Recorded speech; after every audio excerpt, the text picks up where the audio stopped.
You know that feeling when you're just spinning your wheels? Like you're putting in more hours, you're pushing harder, you're applying more and more force, but you're just not getting better results. It's gotta be one of the most frustrating feelings out there. The sense that all your effort is just disappearing into a problem without even making a dent. So that really gets us to the big question for this explainer. Why does pushing harder so often fail? I mean, it feels totally backward, right? But think about it like this. If you're pushing with all of your might against a locked door, more effort isn't the answer. The problem isn't your strength, it's your strategy. You're applying all that force at the point of maximum resistance. And this whole problem really boils down to two completely different mindsets. On one side, you've got brute force. That's all about high effort, meeting resistance head-on, and just getting into a costly struggle. But on the other side, there's strategic effort, which is all about an indirect approach that gets you success with, honestly, minimal effort, because you found a much better place to apply it. Now, this is not some new idea. We're talking more than 2,000 years ago. The strategist Sun Tzu wrote that the greatest victory is never won through a direct battle. Supreme excellence, he said, is breaking the enemy's resistance without fighting at all. And that ancient piece of wisdom, well, that's the key to unlocking this whole strategic approach. So how do we actually learn to think this way? Honestly, the best metaphor comes straight from nature. We have to make a shift from what you might call hammer logic, rigid, direct, forceful, to something more like water logic, which is fluid, it's adaptable, and it's unbelievably powerful. The ancient text, the Tao Te Ching, gives us this perfect image. It says the highest good is like water. Think about it. Water is essential for everything, for all life, yet it doesn't fight. It doesn't compete. It doesn't try to force its way through things. It just flows. It finds its own path, and by doing that, it overcomes pretty much any obstacle. That's the core of what effortless effectiveness is all about.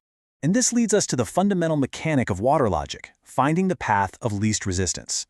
Water does this automatically, so strategic thinking is really just the art of learning to see that path in any situation, whether it's a project, a negotiation, or a personal goal, and then just directing your energy there. So this is the key difference right here. Hammer logic tries to smash the rock that's in its way. Water logic just flows around it. See, the hammer needs a ton of strength, all generated by you. But water finds the natural slope and just lets gravity and momentum do all the heavy lifting. It's all about saving your energy for where it's actually going to have the biggest impact. Okay, so we get the what, this whole idea of water logic. But how do you actually do it? How do you apply it? Well, the answer is in learning how to find leverage, those specific spots where a tiny, well-placed effort can create a massive result.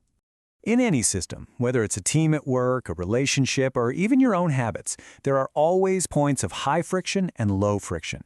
High friction points are the rocks, areas of strong opposition, rigid processes, really entrenched opinions.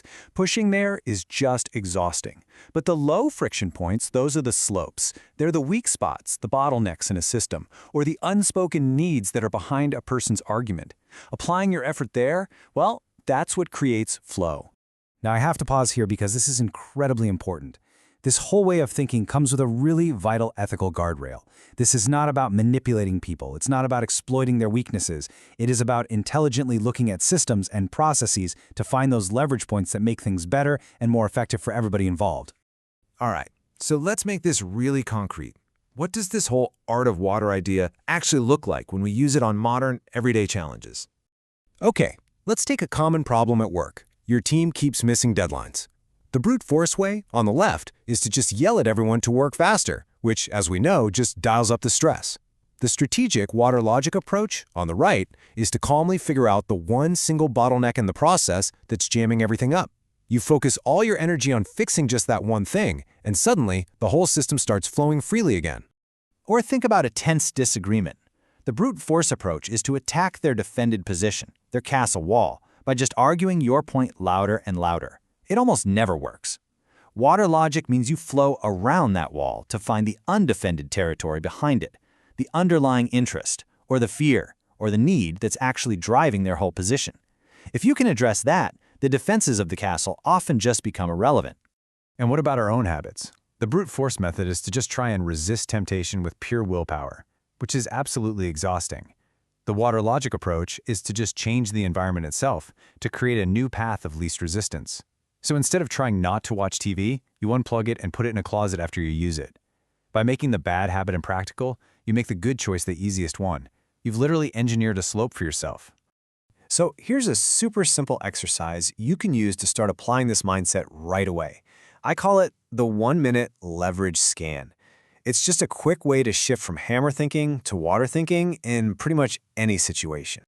So first, just identify one area in your life where you feel stuck, where you're pushing hard and getting nowhere. Second, locate the rock. What exactly is the point of resistance? Give it a name. Third, find the water. Ask yourself, what's the path around this thing? What's the weak point, the bottleneck, the underlying need? And finally, step 4, take one small, simple action along that new path. Not a huge one, just one tiny step to get things flowing. Ultimately, this whole thing comes back to a completely new definition of strength. It's not the brute force of a hammer trying to smash a boulder. As Sun Tzu pointed out, true strength is like the momentum of a round stone rolling down a mountain. It's powerful not because it fights the terrain, but because it uses the shape of the land to become unstoppable. So the question to leave you with is this: where in your life can you stop being the hammer and start being the water? If you want to keep exploring these ideas from the art of war, be sure to check out our other explainers on this topic. Thanks for joining us.